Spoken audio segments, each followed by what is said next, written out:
Odisha union of journalist Baleshwar शाखा पक्षरु ओडिया सांबादिकता दिवस स्थानीय नृत्य संगीत कला मंदिर परिसर में पालित हो जाइछि।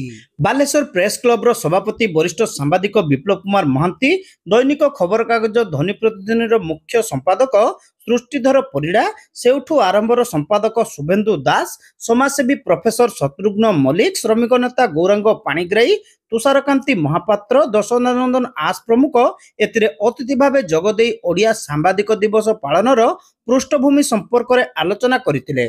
कर्मवीर गौरीशंकर राय 1866 मसीह कटकरू प्रथम संवादपत्र उत्कल दीपिका प्रकाशन सह ओडिया रे सांबादिकता सृष्टिर आरंभ करथिले। आज को प्राय 158 वर्ष तले ओडिया भाषा साहित्य संस्कृति परंपरा जनसाधारणकर जनजीवन समस्या दुर्घटना घटना विशेष करी ओडिया भाषार प्रचार प्रसार दिगरे कर्मवीर गौरीशंकर उत्कल दीपिकार अवदान अतुलनीय बोली वक्ता माने कहिथिले।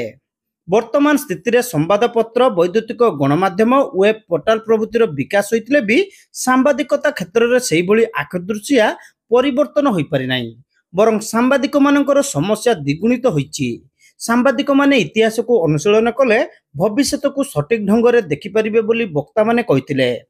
ओयूजे जिला शाखा सभापति गंगाधर राउत अध्यक्षतार अनुष्ठित यह कार्यक्रम में संगठन जातीय कार्यकारिणी सदस्य रामनारायण शतपथी, वरिष्ठ सदस्य मनोज कुमार राउल, अजित कुमार महांती, हाइदर खान, कन्हैचरण प्रधान, कमलाकांत नायक, अरूप कुमार दास, देवव्रत पाणिग्राही, शेख नजीम अजीम बालेश्वरी, रमणी रंजन दास प्रमुख जोग देइथिले।